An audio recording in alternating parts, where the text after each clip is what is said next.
Ah bien. Ah oui, Ah, c'est bien. cocaïne.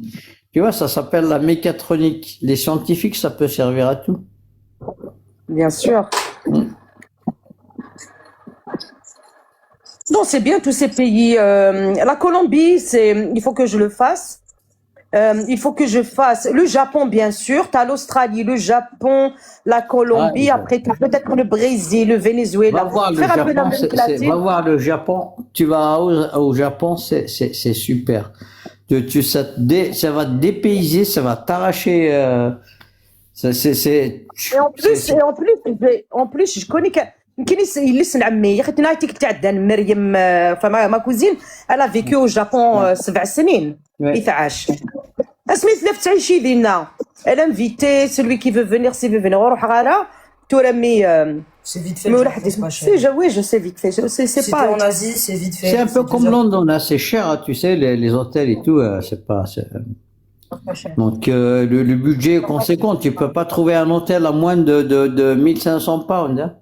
Pardon, 150 pounds, le plus. ça va 150 pounds c'est pas cher quoi Je te marque la Tokyo. اقل نتنادي les hôtels Edinburgh en Écosse Edinburgh. c'est Edinburgh Edinburgh et ben شحال نوفا En 2 nuits. plan Shinjuku, on est à 532 pour 12 jours.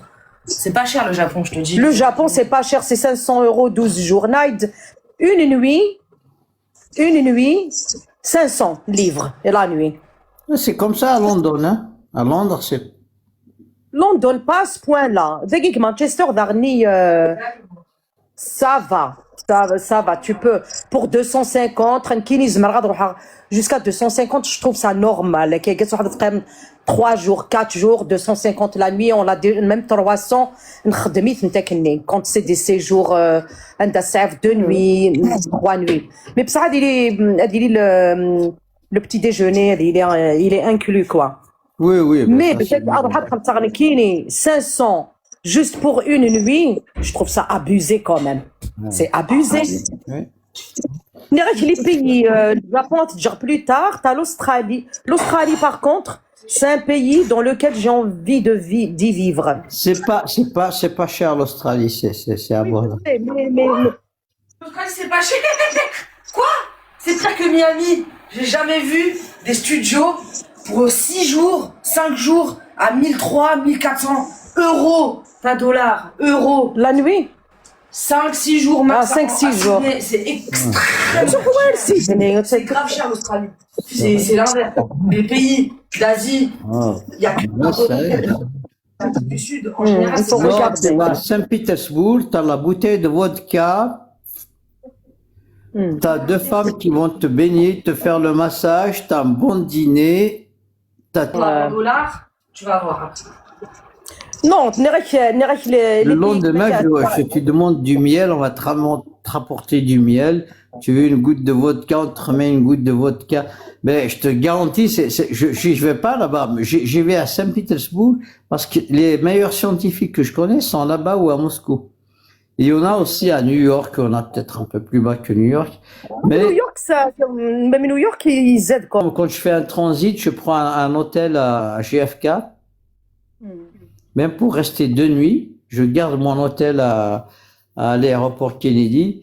Et puis après, tu as des navettes pour aller au downtown, comme ils disent là-bas, à Manhattan. Ouais. Et tu descends, tu fais ce que tu veux, tu vas manger. Déjà été. Downtown, 100 $, ça n'existe pas. La nuit, je te parle. Ouais. New York روح نلاقي غادينا شي de la famille قيم غادينا قريب شهر هكايا يقيم غادينا tout ce qui est l'Ouest américain dernier j'ai fait San Francisco j'ai fait plusieurs états يخدم غير américain كيسقان l'Ouest américain j'ai fait plusieurs états بدينا قيم 21 يوم داغني les États-Unis une fois que c'est fait c'est pas après je peux y retourner mais par contre y retourner pour d'autres aventures. Ça veut dire قيمة 9 mois. تسعة قرن لوايت روك. الله سلام ça démarre la bombe atomique. Ça s'appelle le centre P2. À l'époque, j'étais bon, j'étais pas très beau, mais j'étais jeune et intelligent. Je faisais mon doctorat, on m'a invité pour aller au centre P2 avec là où il y avait Feynman et où il y avait le projet Manhattan. C'était à White Rock, c'est à Los Alamos. Donc la plus grande, Santa Fe c'était à côté, mais la grande ville c'était Albuquerque, c'est New Mexico. Et j'ai habité à White Rock 9 mois et je travaillais à la division P2. J'étais un tout petit cabine comme ça qui faisait 55 kilos. Quand je rencontrais seul, on me ramenait, on sortait. J'étais avec Edward Net, je me rappelle. Et c'est pas des blagues que je te raconte. 9 mois. Ben moi, je t'en Et oui, on avait travaillé sur des produits fissiles. On a essayé de revoir des trucs de fusion, des choses comme ça. Surtout sur la MESA, pour les maisons filles, on les appelait. C'est pas des filles comme des filles, mais ça s'appelle filles, c'est la lettre grecque, le F.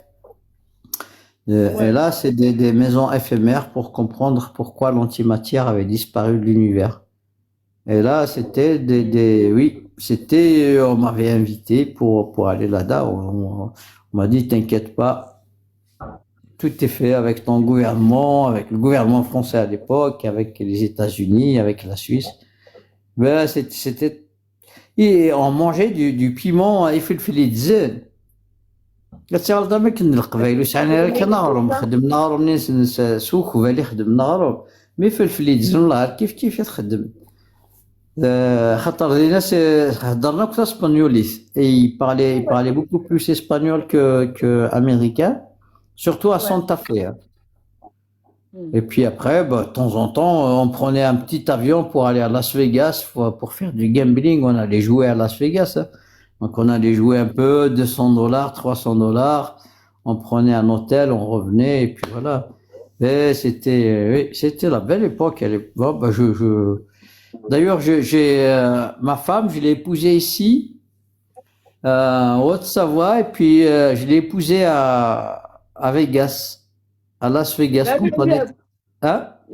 Où c'est connu, Dina, les mariages Las Vegas. Voilà, on a été refaire un mariage, on m'a donné un pistolet, un chapeau comme Al Capone, etc. Donc on a fait le mariage à Las Vegas. Ah, mais c'était la belle époque. C'était la belle époque où on achetait des bagues en or ou des bijoux en or pour ma femme. Et ils pesaient, c'est surtout à côté du Rio Grande, dans le Nouveau-Mexique. Et même on pouvait aller jusqu'à El Paso. El Paso, c'est le Texas. C'est un état un peu à côté. On achetait des bijoux en or qui pesaient, 1 tonne, enfin, qui pesait 40, 50, 60 grammes, etc. pour rien. Et puis on revenait en France avec, ma femme revenait en France avec, et ça passait parce qu'en fait on avait le ticket, ben, elle le mettait sur son doigt et on passait. On a encore des bagues. Je crois que ma femme a dû me laisser. J'ai pas fouillé mes trucs, mais tu la mets, tu la sens, elle est pesante. C'est de l'or brut. C'était à l'époque, on achetait ça à Los Alamos. Ouais. Ouais. Ah ouais, Crocs, c'est des spécialistes. Ils ont le Flying Silver, je sais pas si tu connais, des bijoux en argent, effilochés, comme ça te fait des filets sur le cou, c'est très très joli. Je me rappelle que j'adorais que j'achetais ça à ma femme parce qu'en fait, je lui achetais tout le temps des Flying Silver sur les mains, sur le cou, etc. Elle aimait aussi, hein, donc on allait en acheter ça, c'était. Et oui, c'était ma femme. Je suis content, elle est toujours vivante, ma femme. On vit pas ensemble, mais on est. C'est très très bien. Je t'ai dit après de les pays, j'ai envie de partir à Zanzibar. J'ai envie de partir au Sénégal. Madagascar. Ah, Madagascar, j'ai été, c'est extrêmement pauvre. Oh là là. Oui, En fait, il y avait un gars qui s'appelle Narisson, c'est un prof en Montpellier, il vient de Madagascar, c'est un grand professeur de physique, hein, de chromodynamique quantique. Il a demandé au gouvernement français d'organiser pour honorifier son pays, pour faire des choses économiques, d'organiser une conférence de physique là-bas. Donc, On l'a fait, hein. On l'a fait, c'est, comment ça s'appelle? Antananarivo. Donc, Il y a ma fille, elle te connaît, ma fille. Fnaïd, est-ce que c'est elle, professeur? Fnaïd, j'ai regardé tes vidéos, ça va, sur YouTube. Dès que j'ai entendu parler la dernière fois de la boîte de Schrödinger avec le chat, pour expliquer à peu près, c'est par l'absurde en fait, j'ai compris à peu près les principes de la physique quantique. C'est trop compliqué finalement. Très compliqué. Mais je sais pas si t'as toujours compris. Moi, j'ai pas compris. Moi, ça me dépasse. rassurez-vous, moi non plus, j'ai pas compris. Je suis le grand professeur ici de cette physique quantique, mais j'ai pas encore tout compris. Dis-moi, j'ai compris que c'était La qu'une physique question de... quantique, quand on croit avoir compris, c'est qu'on n'a pas assez réfléchi. Non, j'ai pas compris, mais je trouve que j'ai quand même saisi à peu près les fonctions d'onde, etc. J'ai tout Merci, compris. merci. Ah ben voilà, ben, parce qu'en fait, tu parles de fonction d'onde, donc t'as au moins utilisé l'équation de Schrödinger pour connaître la fonction d'onde qui décrit les probabilités de présence d'une particule en un lieu ou un autre. Voilà, c'est qu'une question de probabilité. Il n'y a jamais d'affirmation de vérité générale. Non. C'est que de la probabilité. Non. Il n'y a pas de vérité dans la mécanique quantique. La vérité, c'est une notion virtuelle qui n'a aucun sens d'ailleurs, hein. Même en philosophie moderne, il n'y a pas de vérité. C'est ce qu'on appelle, t'as une particule, il faut pas croire que tu sais où elle est. Il faut juste penser comme une fonction d'onde. Tu dis, elle a des probabilités d'être là ou là-bas. C'est comme si tu prends Majid Boutmer, c'est moi. Tu vas te dire à 13h, elle est où? Bah, te dire, bah, Majid Boutmer, là, en ce moment, il est peut-être à Genève et il est peut-être à la Tistadoura en train de prendre un verre. Et tes probabilités sont améliorées. 5%, on va dire, il y a 5% de probabilité qu'il lui soit arrivé un accident. Il y a 1% ou 0,0,5% qu'il lui soit arrivé le fait qu'il ait rencontré un canard, une famille de sangliers, par exemple, sur la route, et qu'il ait... Mais écoutez-moi, jeune fille. Toutes les choses que vous venez d'énumérer sont possibles en même temps. Et elles coexistent. C'est ça, la mécanique quantique. Ce qui veut dire, tant que tu ne sais pas, toutes ces choses-là sont possibles. Et quand tu sais, voilà, si tu sais que Majid ce matin s'est craché en parapente, tu sais qu'elle n'a pas été au bar et qu'elle n'a pas été à l'école parce que c'est férié en France. Donc à ce moment-là, toutes tes autres probabilités que tu viens d'énumérer disparaissent. C'est pour ça qu'on appelle le collapse de la fonction d'onde. Tu as une fille extrêmement intelligente, Karim. Oui. Il y a quand même une probabilité infime qu'il puisse être à l'école quand même s'il n'est pas censé être à l'école. Même si c'est 0,0000. Voilà. Écoute, est-ce que tu peux venir? Je vais te faire visiter le CERN avec ta maman. Oui, moi je veux. Moi j'aime tout visiter. J'aime tout visiter. Vous inquiétez pas, je vous laisse une maison à vous toute seule. Je vais aller dormir ailleurs. J'ai des apparts, j'ai tout ce qu'il faut. En Suisse? Ouais. À Nancy, en plus, j'ai demandé à ma mère il y a quelques semaines si on pouvait aller en Suisse, comme par hasard. Et ça, il y avait combien de pourcents de probabilité? Mais maintenant, la probabilité, on vient de l'augmenter. Voilà. De combien de pourcents? Bah là, si ta mère dit oui, ça sera 100%, tu viens avec elle. Oui, non, ce sera jamais 100%, ça n'existe pas 100%. Donc ce sera forcément, selon ma mère, et selon comment je la connais, je pense selon 72, 74%. Si elle dit oui. Ça marche. Bah, essayez de concrétiser. Je vous garantis, vous venez à 2, à 3 ou à 4, je vous laisse la maison et on va visiter le CERN, vous allez visiter la Suisse. Moi, je serai au Pays de Gex et puis vous pouvez rester ici en France si vous voulez. Juste à côté, à Annecy, il y a le lac, il y a tout. Le CERN, c'est un réacteur, non? Non, c'est un accélérateur. Un accélérateur de particules. Ouais, c'est un accélérateur de particules qui fait 27 km de circonférence. C'est le plus grand que l'humain a jamais construit. Il est à 100 mètres sous sol, entre le Jura et le lac Léman. Elle t'a dit, ils ont mis combien d'années, ils ont mis combien de temps pour le faire? avec la Ben, conception et la en conception. fait, le CERN, pour commencer, en fait, c'est une succession de travaux de petits accélérateurs, mais ça a commencé en 1954. Donc en 1954, il y a eu un agrément de certains pays, dont la France et l'Allemagne. C'était pour rapprocher la France et l'Allemagne après la Deuxième Guerre mondiale et les Anglais. Parce qu'ils étaient les Allemands et les Anglais, c'était des ennemis, et les Allemands et les Français, c'était des ennemis. On s'est dit, on va se rapprocher scientifiquement et on va faire un projet de recherche, puisque les Américains, ils ont fait le projet Manhattan, ils ont fait la bombe. Nous, on n'a pas la bombe en Europe. Donc, on va faire le Centre européen de recherche nucléaire pour regrouper tout le monde. Donc, il y a les Allemands, les Français, les Anglais principalement, un peu d'Italie à l'époque. D'ailleurs, même un peu d'Yougoslave. Et c'était parti. Vous inquiétez pas, j'étais pas là en 54, j'étais pas né. Mais le CERN était né de ça. Donc, les accélérateurs, par la suite, se suivaient. C'était Il y a une eu guerre un peu. le premier cyclosynchrotron qui a été inventé, et puis on a eu le super proton synchrotron. On a eu d'ailleurs le synchrotron à proton, puis le super synchrotron à proton, qui, à chaque fois, on a des prix Nobel qui viennent, et puis on a construit le LEP. Le LEP, c'est le Large Electron Positron Collider.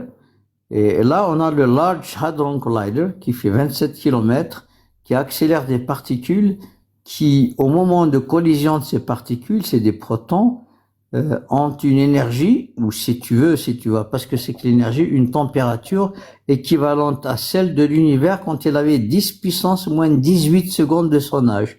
Ce qui veut dire on est en train de fouiner dans le fin fond de l'univers quand il a commencé. Et là, c'est pour ça qu'il y a des prix Nobel qui tombent chaque année.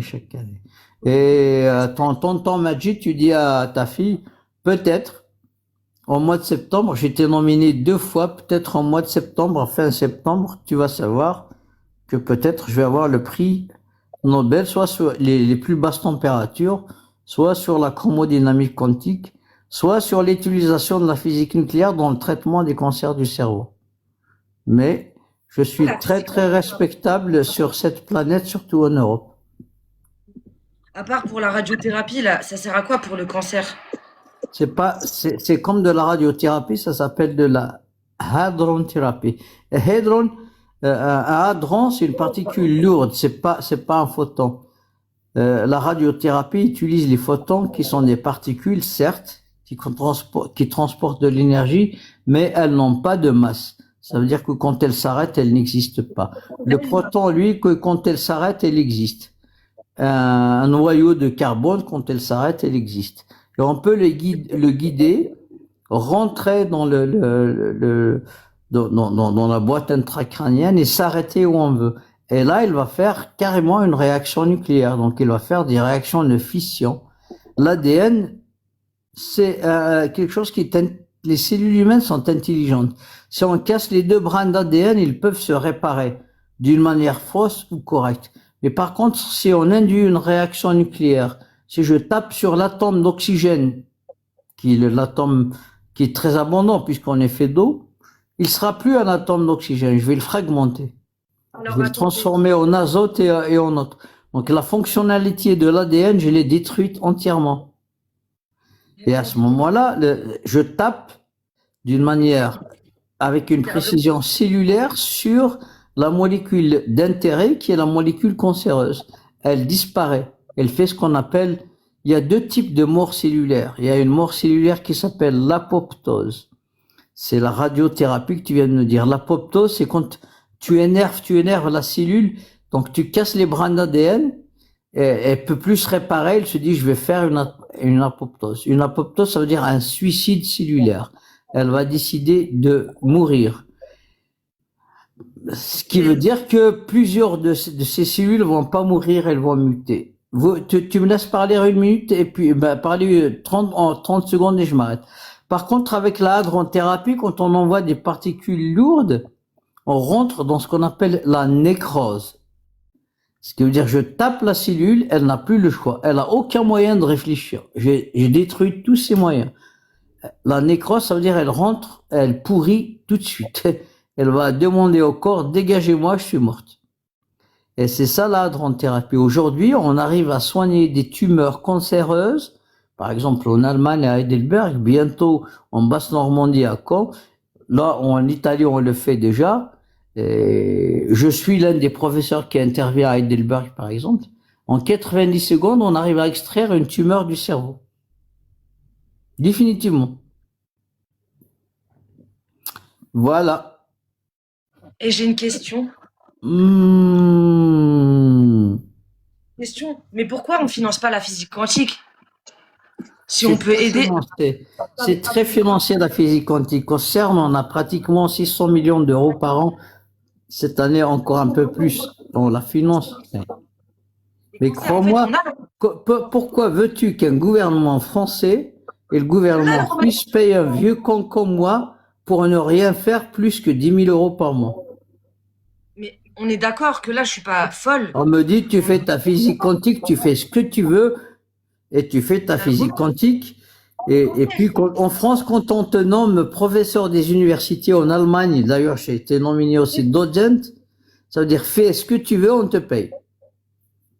Ce qui veut dire, si demain je dis je vais aller faire des figues en Algérie pendant 3 semaines pour aller rafraîchir ma mémoire sur la physique quantique, il n'y a aucun problème. Ils vont dire bénédiction, tu peux y aller. Mais c'est n'importe quoi, c'est complètement injuste de faire ça. C'est pas injuste parce qu'il y a des fous dans la. Les gouvernements reconnaissent que c'est des fous utiles et puis on les paye pour être et rester fous. Ouais, c'est vrai. Moi aussi, on paye pour rester folle. J'arrive à faire de la très bonne musique. Mais ah ben oui, je suis sûr que tu arrives à faire beaucoup de bonnes choses. Mais je te garantis, je fais un cours de physique, je peux vivre avec 2 semaines. Et là, j'en fais 2, 3 cours, je fais une conférence par là et je réfléchis, j'écris un papier de temps en temps, je demande à ce qu'on paye 4 ingénieurs et les paye. C'est ça. Donc en fait, il y a les gouvernements, le gouvernement français, le gouvernement allemand, en ce qui me concerne, ils payent des fous comme moi, ils savent très bien que je suis un taré, vraiment un débile mental, mais ils se disent, ben voilà, bon, je sais pas, pardon? Vous êtes très loin d'être fou, je pense que vous faites partie des personnes les plus lucides de la planète. Je sais pas, je suis pas sûr, mais je pense que je suis vraiment un débile mental. Et puis, il y a plein de gens qui me disent pourquoi tu fais des TikTok. Parce qu'en fait, je dors que 3 heures par jour. Donc, là, si je dois aller sur mon ordinateur, il m'énerve. Mes lunettes sont pas adaptées. Je vais changer de lunettes après-demain. Et, sinon, quand je dors, je me réveille, je vais sortir, je vais faire ceci, je vais réfléchir, je vais aller dans le jardin, je vais écrire un papier, je vais écrire cela. Et voilà. Et on me paye pour faire toutes ces conneries pour rien. Il n'y a rien de concret. Par exemple, quand je dois créer un cours, quand je dois créer un projet de recherche, il n'y a personne qui me demande c'est quoi. Bah pourquoi? Eh ben parce qu'en fait, la personne qui est devant moi, il peut pas savoir, je peux pas lui expliquer parce que c'est un peu trop compliqué. Je vais lui dire, ben je parle des fonctions de cohérence ou de corrélation de Bose-Einstein dans la chromodynamique quantique. Est-ce que c'est qui va comprendre ça? C'est pas un général de l'armée et encore moins le Premier ministre. Il va dire, ben on connaît Majid, c'est bon. Donnez-lui les sous qui ne cassent plus les. Voilà, on me paye. Mais ça vous est arrivé de tomber sur des confrères qui soient en accord avec vous? Avec qui vous pouvez discuter de vos. Justement, j'ai plein de confrères qui sont d'accord avec moi. Généralement, quand t'as pas de confrères qui sont d'accord avec toi, tu risques de tomber un jour, le gouvernement va te dire, écoute là, ce que tu fais, on voit pas les papiers scientifiques sortir, etc. Mais quand tu arrives à un niveau, tu dis je suis fou, et puis les gars ils te disent ben voilà, on t'envoie une invitation via ton gouvernement, et te dit mais tu peux pas monter à Copenhague là pour qu'on te parle, t'as le billet d'avion payé, etc. Tu dis non, je peux pas quitter la France, je peux pas quitter la France sans autorisation du gouvernement. Si on finançait, Donc, moi je reste persuadée que si on finançait, donc tu leur dis, ben voilà, le gouvernement leur dit, ben voilà, vous le financez, ben la personne va vous coûter 6 000 euros de l'heure, 1 000 euros pour lui, 5 000 euros pour le gouvernement français. on en fait un truc. Tout ce qui est caché à l'éducation principale et générale, il faut l'apprendre. C'est très important de l'apprendre. Ouais. Parce que si on financerait officiellement et qu'on reconnaîtrait beaucoup plus la physique quantique, et ben en fait les gens se rendraient compte Voilà. qu'il y a vraiment Mais tous les...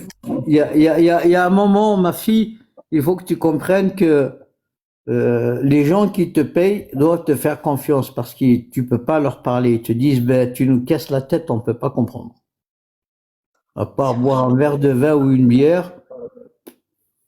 J'étais avec François Hollande, on a bu un bon verre, mais il me dit, tu me casses pas la tête avec tes trucs.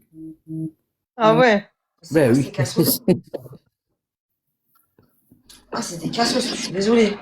Mais il comprend pas. Mais tu fais semblant, t'es président. Ah ouais, tu fais semblant de Ben, t'es comprendre. président, tu devrais C'est la former pire pour des ça, choses. T'as la possibilité de déclencher une guerre mondiale et tu sais pas ce que c'est que la physique nucléaire ni la physique quantique. Et tu t'intéresses pas du tout. Le président sait que je sais, et lui, il n'a pas besoin de savoir. Il te dit juste, je te fais confiance, tu es un fonctionnaire français, et il me fait totalement confiance, et j'ai pas à lui expliquer des détails. Donc, si on m'appelle pour une mission, j'ai pas à expliquer quoi que ce soit. On me dit, voilà, on a cette mission, on va faire ça. Est-ce qu'on peut le faire? Et puis je lui dis oui. Combien de temps? Je lui dis, ben voilà, c'est tout ce qu'il a besoin de savoir.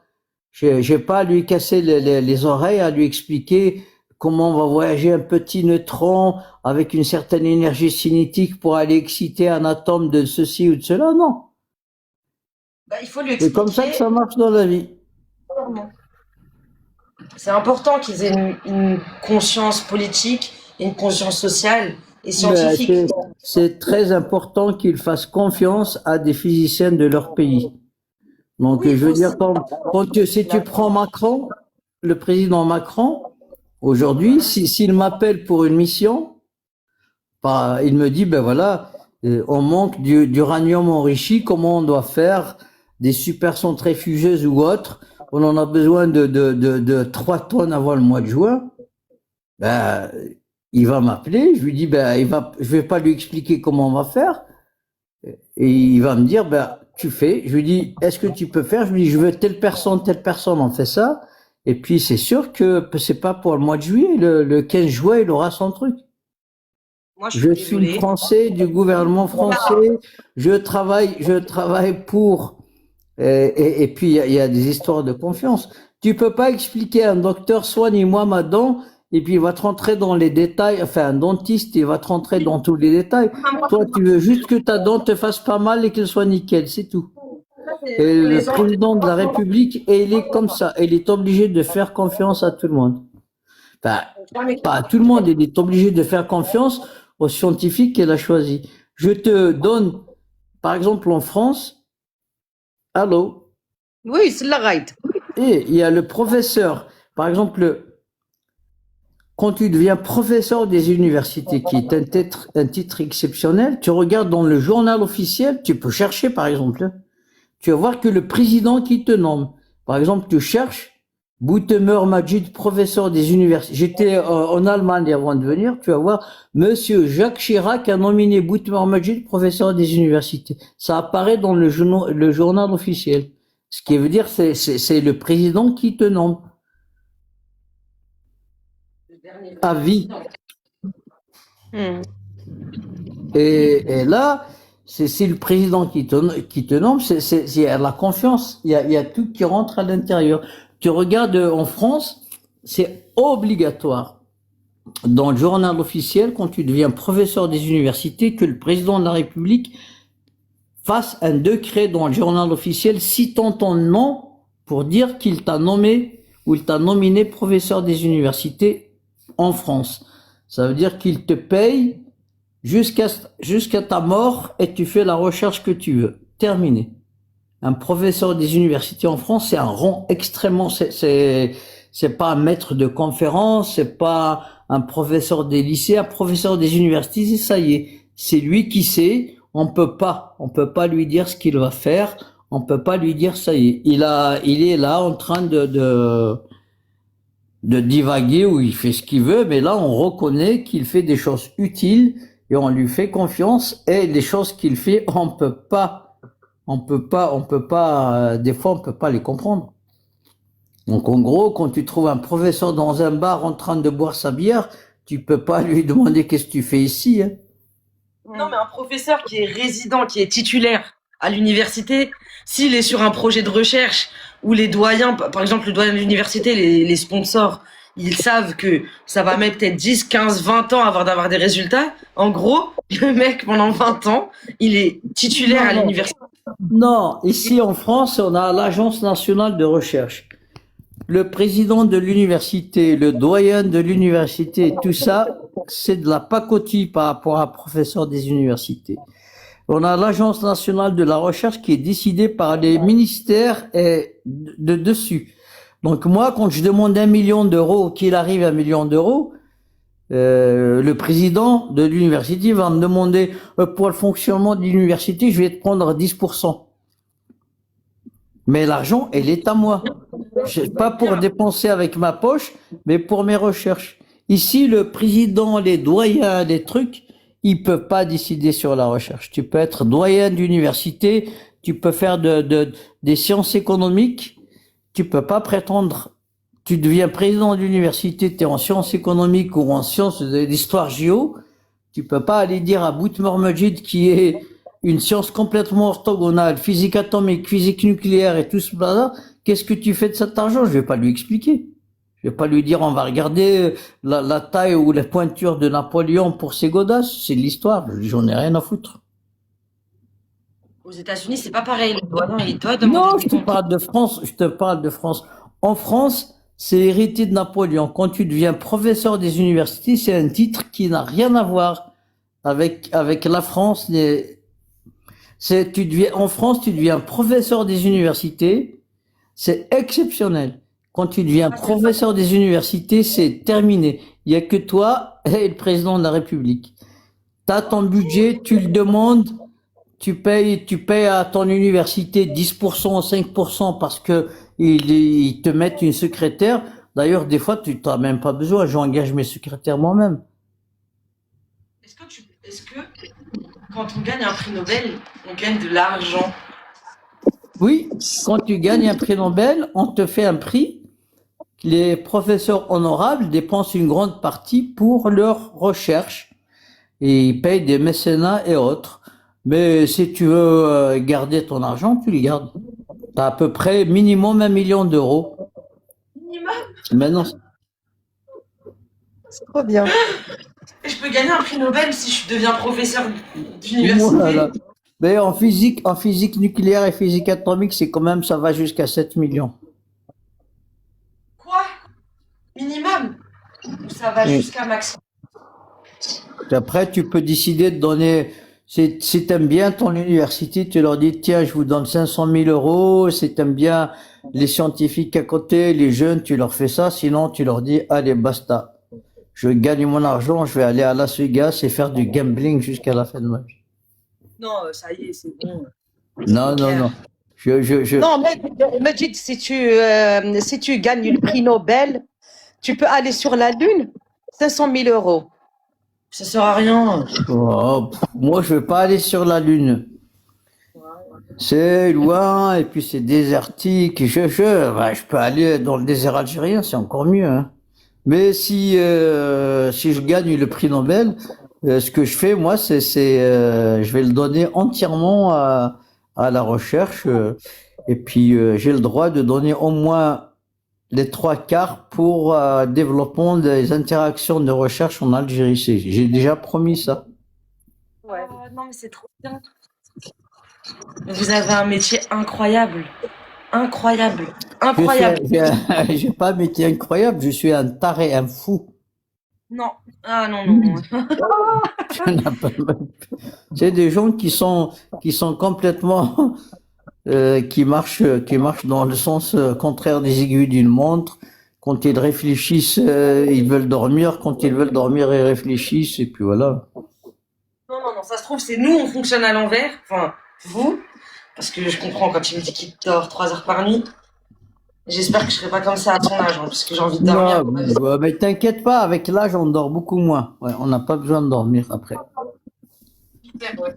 Plus on vieillit, moins on veut dormir. Ouais. Tu te rends pas compte, je pense. Parce que ma mère, elle Moi, comprend quand pas. je veux vraiment dormir, il faut que je marche 20 km. Peut-être pas avant. Bah après, vous pouvez faire des livraisons, on vous paye pour ça. Ça vous arrondira peut-être les fins de mois. Arrondi C'est le une fin blague. de mois. Il a compris, il a C'est rigolé. une blague. Il a rigolé. Non, il faut que je débarrasse un peu de gras, etc. J'ai diminué mon poids. Je suis arrivé pile poil à 58 kilos. Je suis bien maintenant. Le vélo elliptique, à partir de ton âge, c'est l'avenir. L'avenir. Le vélo elliptique. J'ai loupé mon cours à Segui. Ah bah, oui. Tu t'es. Là, j'ai loupé occupé. mon cours. Ça arrive, mais tu peux aller la semaine prochaine. À 19h40. Et si on n'a pas un autre plus tard, Asga, ça a un autre cours. mais tu iras demain. Moi, demain, en fait, je dois faire un cours privé d'ukrainien. Je suis en train d'apprendre l'ukrainien. Je parle bien le russe, mais je suis en train de prendre l'ukrainien accéléré parce que j'ai une mission à Kiev bientôt. Ukraine, c'est pas trop différent du russe en vrai. Oh, on l'écrit avec des caractères latins, c'est pas avec des caractères cyrilliques. Et puis, c'est très, très, très voisin. Mais bon. La prononciation, oui, mais pas les mêmes caractères, c'est vrai. Les Ukrainiens, ils ont adopté le. Avant, ils écrivaient avec les caractères russes. Maintenant, ils écrivent avec les caractères latins, comme nous. C'est normal. Depuis longtemps d'ailleurs. Oui, oui. C'est- Ça fait quand même presque 100 ans. Là. Oui, ils ont le même. C'est la guerre de Crimée. Il faut que tu regardes, c'est trop vite fait. Ça prend 20 minutes comme la guerre froide. Et juste avant, il y a la Blitzkrieg. La guerre éclair, après la guerre froide. Tu vas comprendre, juste après la Seconde Guerre mondiale, tu vas comprendre pourquoi on est comme ça. Là. Et ta fille, elle parle combien de langues, carrément? 3. Tu parles allemand, jeune fille? Ich spreche Deutsch. Kannst du auch Deutsch sprechen, ja? Qu'est-ce qu'il a dit? Das kann ich nicht hören, ja? Kannst du noch einmal wiederholen? Ich spreche Deutsch, ja. Du sprichst Deutsch? Ein bisschen. Ein bisschen, da kann man hören, ja? Ah, j'allais switch en anglais là. J'ai enseigné 7 ans, plus que 7 ans. J'étais professeur à Munich, en Bavière. Oui. Où j'étais quand même avec pas mal de prix Nobel. Mon Habil Arbeit, je l'ai fait avec. Il y a 3 prix Nobel qui ont signé mon habilitation à l'époque là pour rentrer comme chair à l'université de Munich. Mais je parle un bisschen, comme tu dis. Oui. I speak a little. My English is screwed up. Is really bad. I've learned my English in America while I was teaching in New Haven in the Connecticut. Can you understand my English? Meilleure personne qui est sur ton live. Ma fille, elle m'a dit, c'est la meilleure personne que tu as eue sur ton live. Depuis des années, genre. Depuis le début. C'est la plus intéressante personne. But yeah, I speak English as well. But Okay. not the same because I'm in England. So Yeah, speak. Yes, you are a Brit. Speak British English. it's better. That's something, you know. Sometimes it sounds understandable. Some. Elle s'appelle Flowers. They know about alcohol. Do you know Flowers? Flowers beer. I know it. I know it. Yeah, you go to London and then you ask for a flower in any pub. They'll get you a pint of flour, and it's not going to be cold. It's going to be like, what the hell? It's good. The beer at room temperature is going to make you sick in a couple of seconds. Wow, crazy British. Eating molds all around the orge. The mold. Crazy Brits. You are crazy, you guy Brits there, yeah.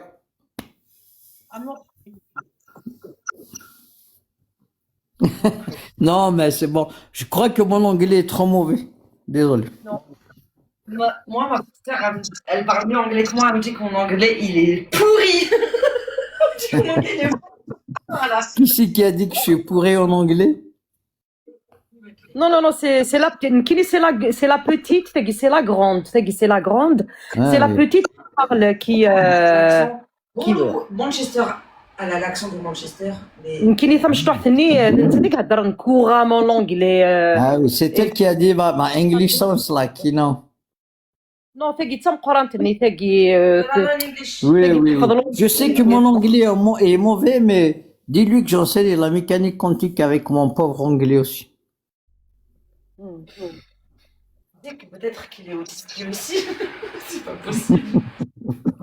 J'ai enseigné la mécanique quantique en russe, en anglais, en français Ah, et beaucoup en allemand. banger. Vraiment. Ça aurait été waouh. Crazy. Non, non, mais oui. J'avais ma chère comme professeur à Ludwig Maximilians à Munich. J'étais à l'université de Yale aux États-Unis.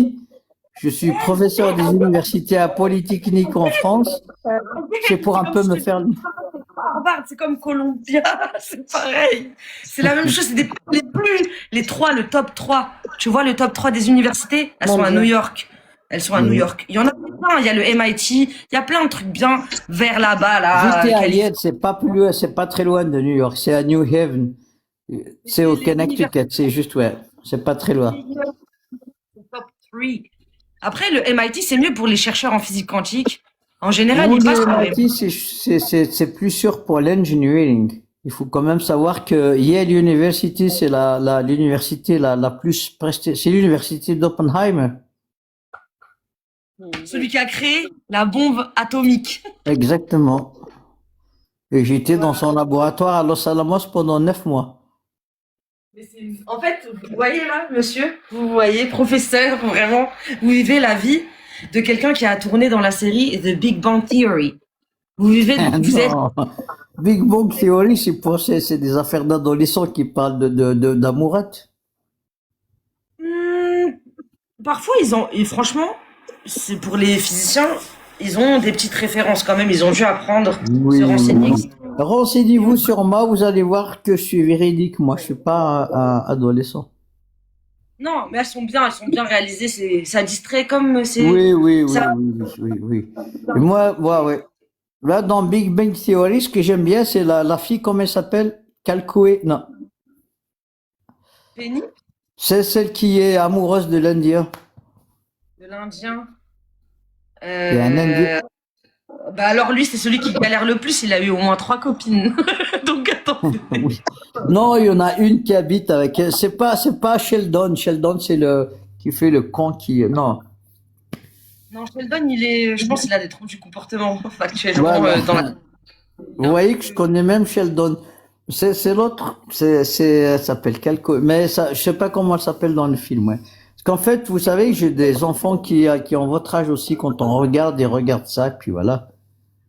Ça a marqué notre génération, c'était les séries qui passaient, c'était les sitcoms Voilà, qui passaient. le gars, il arrive, il part sur la mécanique quantique, sur un spin. Est-ce que le spin, on parle sur la spintronique, on va parler sur ceci, puis l'autre lui dit non, on va faire ça. C'est mignon. Ça a introduit ce sujet, c'était rare à l'époque dans les séries. Malcolm, et plein de trucs un peu plus futiles, un peu plus légers. Et là, C'est quand vrai même que très intéressant de parler à vous, mesdames. Vous êtes en train de parler au vieux professeur qui va dormir d'ici peut-être 1 heure ou 1 heure et demie parce qu'en fait, je crois que demain j'ai le droit de dormir jusqu'à 8 heures. Et chez nous c'est férié aujourd'hui, demain et après-demain, mais j'ai quand même des rapports, plein de trucs à écrire. Voilà. Mais c'est un plaisir. Bon courage. Merci. Ben, si vous pouvez parler avec d'autres, je vous écoute si vous avez des questions sur la physique quantique, sur l'intrication quantique, sur la possibilité que l'espace le temps est une variable rajoutée qui n'a peut-être rien à voir avec ce qu'on va appeler l'entropie par la suite, des choses comme ça. Si, je sais pas, si tes filles veulent parler de physique, elles sont les bienvenues à poser des questions. Sinon, tu peux tu peux laisser les gens poser des questions ou je vous laisse tranquille si tu veux me virer, je vais partir. J'en ai peut-être au moins 15 ou 12. Bah, tu poses une question. Non, parce que la question, elle emmènera forcément sur 3 ou 4 autres questions.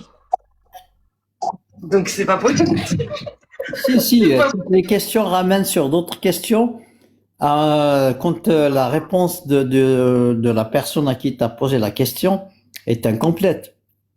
Peut-être le fait que tu puisses poser une question, ma réponse serait satisfaisante et tu seras comblé, tu n'auras pas posé d'autres questions. Moi, je ne peux pas combler, mais je pense que les personnes qui regardent peut-être le live de ma mère, peut-être ils vont comprendre quand vous avez dit, par exemple, intrication quantique.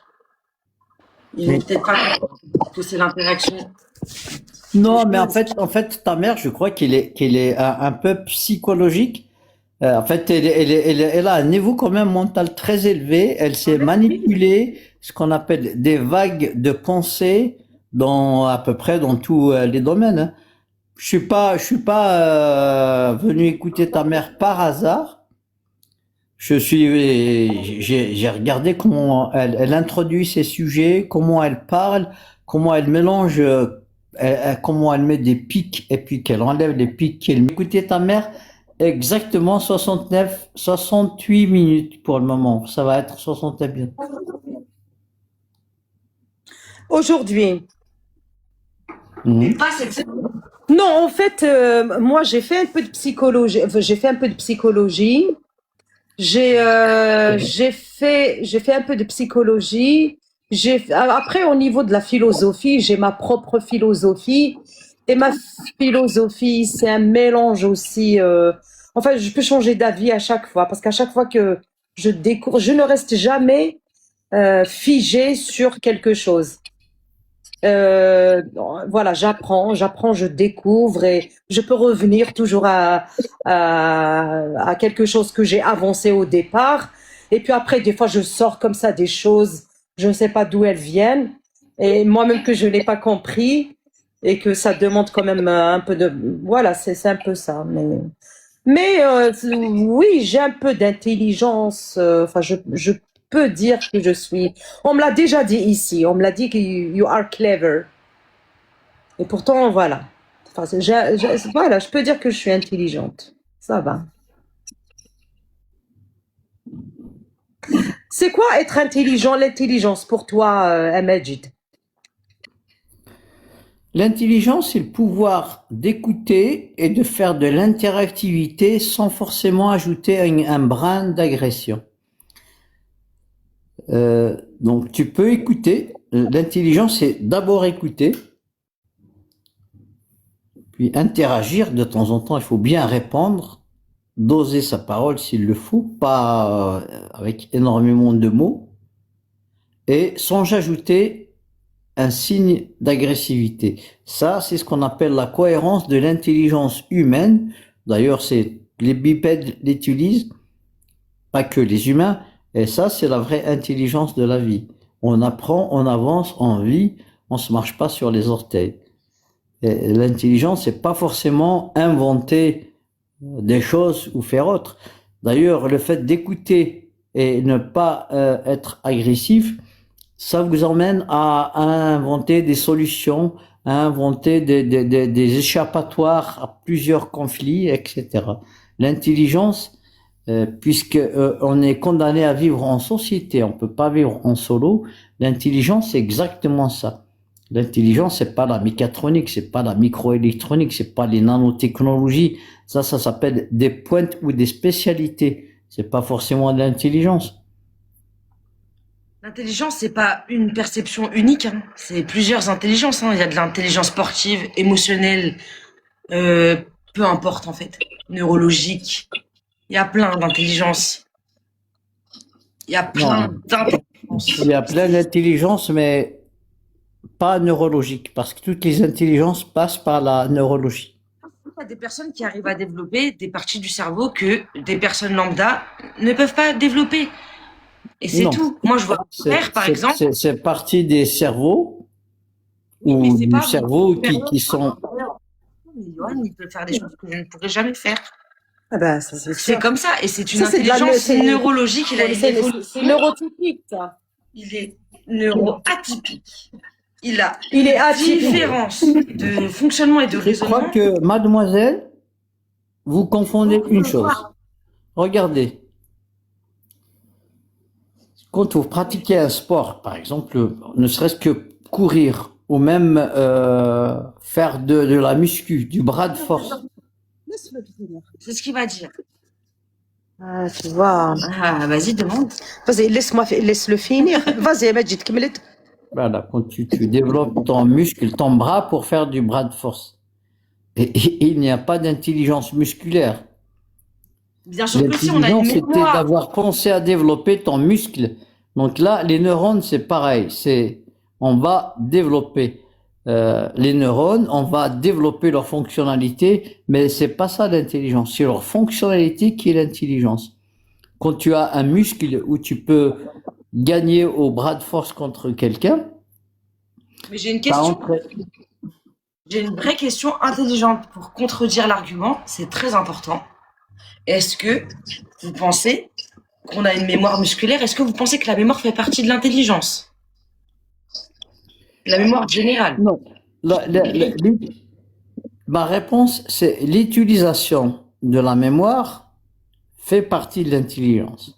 La mémoire elle-même, plus elle est grande, d'ailleurs, quand la mémoire est grande, qu'on a enregistré pas mal de choses, on appelle ça de l'expérience acquise. On a enregistré.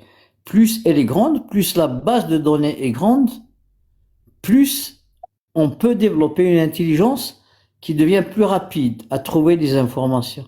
Donc il ne faut pas confondre les bases de données avec l'intelligence ou les algorithmes qui les utilisent. Les algorithmes, c'est des fonctions qui ne sont pas figées dans le cerveau. On peut avoir plusieurs neurones défectueux et d'autres neurones trouvent le relais pour aller lire dans la mémoire. Donc il faut pas confondre les données et l'algorithme qui va avec.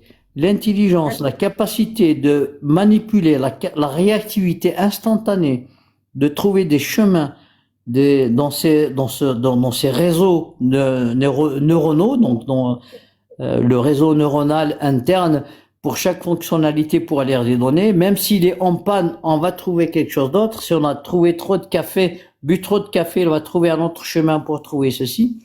Ça, c'est ce que j'appelle la fonctionnalité, c'est l'intelligence elle-même. Les bases de données, c'est figé.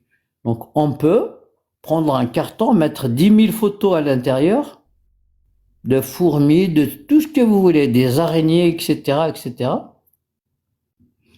Elles peuvent rester dans le carton s'il n'y a pas de connectique entre elles.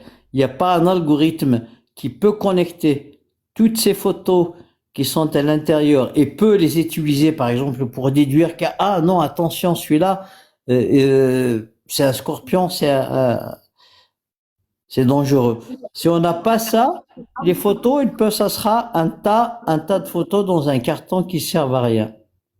Maman, la logique, moi je pars du principe où je fais confiance à mon cerveau, comme il est, et ce n'est pas logique. C'est selon la perception de l'être humain. Ça reste perceptif. C'est imagé. C'est selon nous. Il n'y a pas de mesure, selon moi. Il n'y a pas de mesure. Il n'y a pas de rien, en fait. C'est selon la perception de l'être humain. Donc, non. En fait, ce qui se passe dans toutes les sciences modernes, il y a deux choses. On appelle le mesurande et la mesure. Le mesurande, ça veut dire si on ne sait pas ce qu'on doit mesurer. Si je dois pas savoir quelle photo je dois chercher dans le carton, ça s'appelle le mesurande. Est-ce que je cherche un insecte ou peut-être un bipède ou autre? Ça s'appelle le mesurande. Si je sais pas si je dois mesurer la température ou la pression ou l'humidité, c'est des mesurandes. En plus, il y a comment mesurer la mesure. Donc la mesure, il faut avoir ce qu'on appelle le capteur. Le capteur dans le cerveau humain, c'est le cerveau humain, c'est la fonctionnalité des neurones. C'est ce que vous avez appelé tout à l'heure l'intelligence. Donc la mesure et le mesurande, sans celle-ci, il n'y a rien. L'être humain est absolument rien. D'ailleurs, il n'y a rien qui ne peut exister, qui peut ressembler à une vie cohérente sans la mesure et le mesurande. Le mesurande, c'est un vrai mot en français. Ça dépend sur quelle valeur on se base. Mais si on se base sur la physique quantique, ce que vous enseignez, du coup, la mesurable. C'est qu'une question. Si, dans la physique quantique nous dit tout simplement, tant que tu sais pas ce que tu dois mesurer, tout est dans le flou. On ne sait pas qu'est-ce qu'on fait, on ne sait pas où sont les choses. C'est ce qu'il dit, la physique quantique, la fonction de probabilité que tu avais dit tout à l'heure, ou la fonction d'onde, te dit tout de suite, et là, la fonction d'onde devient réalité. La fonction te dit, ah, Majid, et il est peut-être plus là, l'électron, que par là-bas. Puisque là, on est à côté de l'atome d'hydrogène, on va chercher à côté de l'atome d'hydrogène, puisque l'atome d'hydrogène me semble neutre. Donc, mon électron est proche du proton. Et ça s'appelle la cohérence de la mesure. J'augmente ma probabilité de trouver cet électron. Et quand j'aurai trouvé l'électron, la mesure et le mesurande coïncident, j'aurai collapsé, j'aurai complètement annihilé ce qu'on appelle la fonction d'onde. Je sais d'une manière sûre et certaine que l'électron est là. Ça s'appelle l'effondrement de la fonction d'onde. C'est comme ça qu'on parle en mécanique quantique. Mais là, la notion de mesure et de mesurande sont essentielles, ma fille. Je suis tombé là-dedans. Donc en fait, je sais rien faire d'autre que pousser, l'adrénaline, pousser. Et quand je fais mon potager, je peux pas planter une tomate sans parler sans que ma tête divague ailleurs. Donc, et je suis coincé là-dedans. C'est pour ça que je te dis, je suis complètement un taré.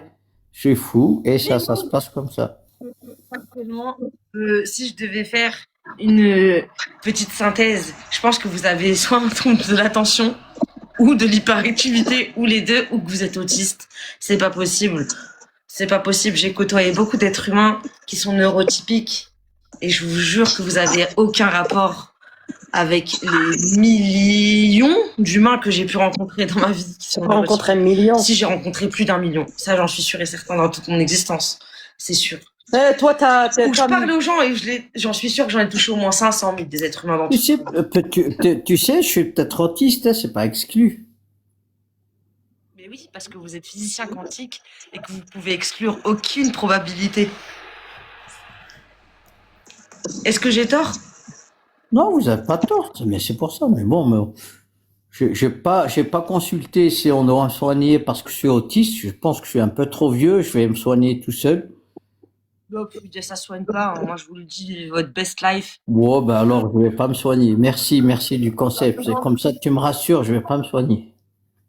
Non, mais restez comme vous êtes. Vous êtes extraordinaire. Mais moi, je le pense sincèrement. Vous êtes trop mignonne pour non. C'est vrai que de temps en temps, quand une fois, je suis allé sur une source radioactive qui s'appelle X5, qui est très, très, très, très intense. Et je devais travailler avec 2 jeunes. Et puis ils ont dit, ben voilà, et là, la règle, il faut passer par un psychiatre. Mais est-ce que vous travaillez beaucoup Oui, en ce moment, je travaille beaucoup, oui. J'écris des livres, j'écris des articles. J'ai fait plus de 1150 publications de physique de haut niveau, de premier rang. Ouais. Vous avez 60 ans, ça fait combien de temps que vous travaillez dans le nucléaire, factuellement? En fait, j'ai commencé dans le nucléaire quand je suis arrivé on va dire, même à Tizi Ouzou, j'ai commencé à faire la physique nucléaire théorique. C'était depuis 1980, depuis que j'étais à Oued ici, à Tizi Ouzou. 1980, vous voyez. Mais j'avais de la chance, j'ai eu mon bac à 16 ans. Donc j'avais un peu d'avance. À l'époque, c'était la norme, hein, il me semble. À 16 ans, ça, je pense pas. J'avais mon bac à 16 ans. À l'époque, j'avais le président Chedli qui m'a donné un téléviseur. J'avais 20 sur 20. J'avais un major de promotion, je sais plus quoi, là. Je savais même pas pourquoi j'ai eu mon bac. Et ma mère non plus, elle me fait, ben oui, hein. Je lui dis, ils ont dit, tu vas aller. Bon, je me demandais si j'allais m'engager dans l'armée algérienne à 16 ans à Borj el Bahri ou j'allais à Tizi Ouzou. J'avais 16 ans. J'avais même pas la maturité sexuelle. J'étais très en retard sexuellement à l'époque. Ouais. Je savais même pas. Il y a les garçons qui me parlaient de filles, moi, ça me disait absolument rien à l'époque. Bah écoutez, J'étais un vrai con. Je te dis, je suis malade. pas dire Et mal. voilà. Et puis, quand je suis allé à Ouada ici, je suis allé à Ouada ici, d'ailleurs, à Ouada ici, c'est l'Institut des sciences exactes créé par le président Boumediene. Et c'était à côté de l'hôpital psychiatrique. En fait, c'est même pas un hôpital, c'est un asile. Donc, il y avait tous les fous qui venaient. Je me rappelle, je discutais avec les fous. J'avais des fous, ça c'est par terre. Ils me dit, je te cherche les poux sur ta tête. On fait des trucs, c'est des trucs invraisemblables. Et on discutait avec des fous, ben c'était normal à l'époque. Hein. Mais moi, Et ça me nous, gêne on pas, moi. étudiait, on avait des profs, on avait Saviliev, on avait Chopra. Ben, Chopra, elle arrive, on va faire de la chimie, c'est l'autre, on va faire de la chimie quantique, de la physique quantique, etc. On s'explique, on discute. Il y avait un Indien il nous faisait des équations intégro-différentielles. J'ai bien aimé parce que c'est un truc, je suis tombé dedans. Je me suis dit, oh la vache,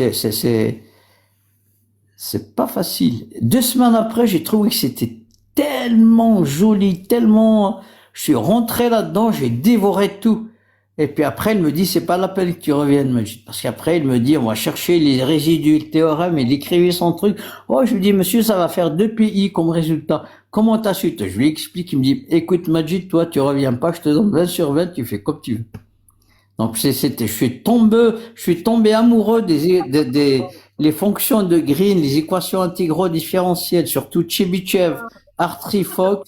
J'étais complètement, mais j'étais malade à l'époque pour ces choses-là. Ça me fait rire, mais pardon. Pardonnez-moi. Hein. Ça me fait rire. Parce que, je vous jure, que Non, quand mais je te raconte pas de bêtises. J'étais là, mais une fois, il y a un prof, il cherche, il marchait sur la rue centrale. Enfin, bon, on avait un petit site universitaire à Ouada ici. Hein.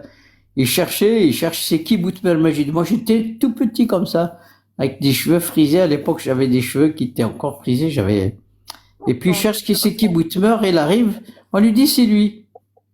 En fait, je parlais pas dans sa classe et tout.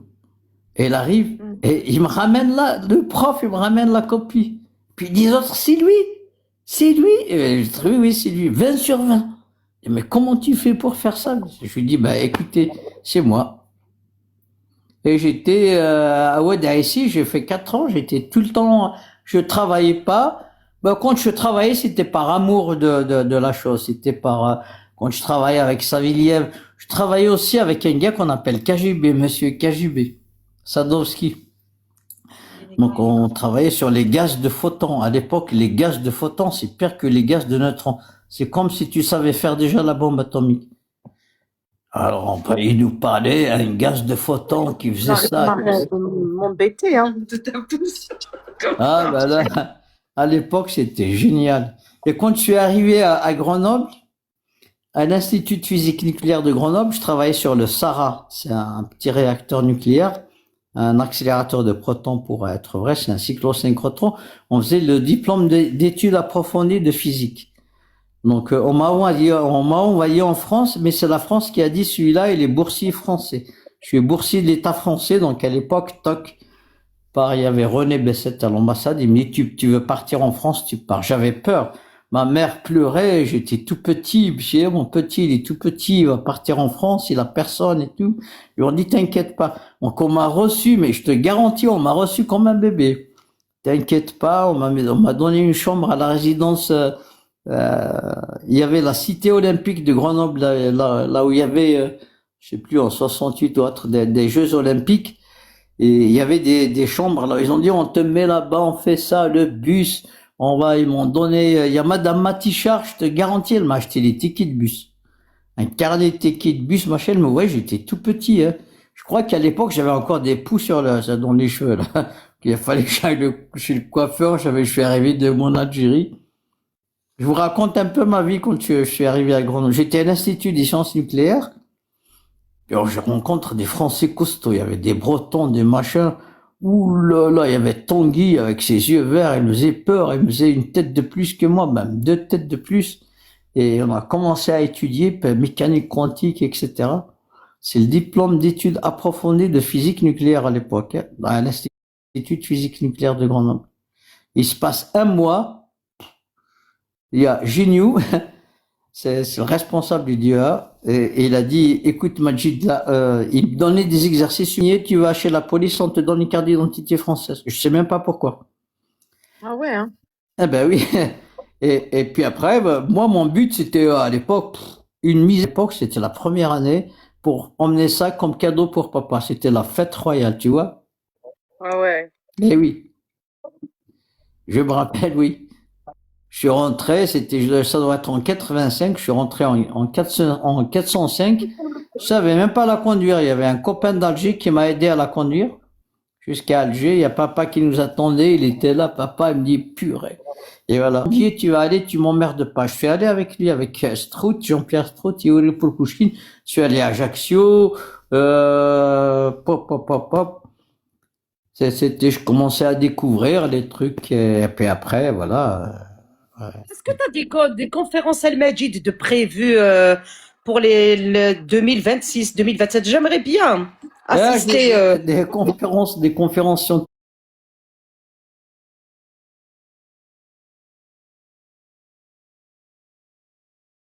scientifiques. Enfin, le gouvernement algérien m'avait dit, toi, t'as rien à voir, tu peux rentrer. Donc, je suis rentré et j'ai rétabli. Donc, en 2018, j'étais là-bas, je voulais faire un centre, je voulais faire un cyclosynchrotron à Boumerdès. Avec de l'argent que je pouvais trouver, dans l'Algérie devait participer. Et puis en 2019, j'ai été classé terroriste parce que Farhat, il dort chez moi ici, hein. Quand il vient, c'est un ami que je connais depuis 1980. Et puis après, bon, le projet s'est exclu, je pouvais même pas rentrer. Et puis on m'a appelé, on me dit non, non, non, tu viens. Et je suis rentré. Il y a un an, je suis rentré, ben, il s'est rien passé. Finalement, on m'a reçu, ben, rien. Citoyen ordinaire. On m'avait dit, t'as pas de passeport, tu vas au consulat, ils vont te faire un passeport algérien. Je suis allé au consulat, non, l'heure d'après, j'avais mon passeport, et puis je suis rentré en Algérie. Et là, je commence à faire comme en 2018. 2016 et 2017 et 2018, j'ai fait des conférences dans plusieurs universités en Algérie. Et là, je vais recommencer. En Algérie ou en France? En France, tu fais pas. Oui, en France, je fais à Cluny. C'est un château à Cluny. C'est Dans peut-être un peu loin. 78, non? Non, non, je vais le faire. Je le fais cette année. Et puis, si tu veux venir en septembre à Chamonix, Mhm. c'est pour le grand public. On fait une semaine de conférences organisées par moi et puis par 2 ou 3 autres professeurs qui sont de renommée, grand public. Et puis il y a des chalets, il y a la montagne, il y a tout. Et puis tu écoutes les professeurs. Et on n'a pas que philosophie et physique. Moi, je vais faire une partie physique, mais il y a physique, art, philosophie, la science des montagnes, science des glaciers, de l'environnement. Et t'as 2, 3 séminaires par jour. Sinon, c'est des promenades. Promenades sur le glacier des Bossons, là-bas, à Chamonix, c'est le Mont Blanc, hein. C'est à côté de Ouais. chez moi. Donc, en fait, si tu veux pas habiter là-bas, tu peux même habiter chez moi si tu veux. Mhm. Ok. C'est des trucs où on apprend des choses. Ouais. Et oui, comme te dit ta fille, je crois que soit je suis autiste, soit je suis malade, mais je suis sûr que c'est pas normal, moi. C'est définitivement pas normal. Eh ben, le fait, tu sais, toutes les personnes qui sont limitées ou elles se font ou elles font des limites, euh, enfin, je recommence, hein. Les personnes qui se posent tout le temps, tout le temps, tout le temps des questions, ben, on n'est pas normaux, hein. Voilà. Voilà. Quand tu te poses tout le temps des questions, eh ben, on est considéré comme des... Continuez avec d'autres personnes. Je vais me couper pour le moment, mais je vais vous écouter. D'accord. Quand Tu, on se fait des limites, ben justement, ce sont les personnes qui réfléchissent, qui se posent des questions. Ce sont ces personnes-là, enfin, il y a cette probabilité qu'elles trouvent des solutions, et ça dérange. Mais je peux vous dire qu'il y a peut-être 99%, enfin, il y a 1%, ou même pas de la population mondiale, il y a peut-être 0,1% de la population mondiale qui réfléchit, qui se pose tout le temps des questions. Et ça va, ça arrange. Imagine, on est tous des génies. Ça va pas le faire. Donc, il vaut mieux que ça continue comme ça. d'accord. Mais tu diras bonsoir à tes filles. Elles sont adorables, même si elles m'ont traité de fou, mais c'est pas grave. Elles sont allées sur Non, le concert, si tu veux. ok, Tu me dis quand tu veux, tu m'invites et puis sur ton live, on va discuter de concert. Je vais préparer des diapos, je vais faire un truc pour te montrer des choses, comment ça se passe d'accord. et comment on peut aider en Algérie, etc. Donc ça va être positif. D'accord, ça marche, il n'y a pas de souci. Merci beaucoup. Ah, c'est moi qui te remercie. Salut, Salut. t'es En tous adorable. les cas, merci le Majid, c'est très gentil à toi. Bon, je vous remercie énormément. J'ai pas, vrai, je me suis assoupie un petit peu, j'étais fatiguée. Et en plus, j'ai loupé mon cours. J'avais un cours à 20h45, je l'ai loupé. Parce que j'ai un cours de danse. Mais c'est pas grave. Est-ce que ça le cours de voilà, je vous souhaite une très très bonne soirée à vous tous.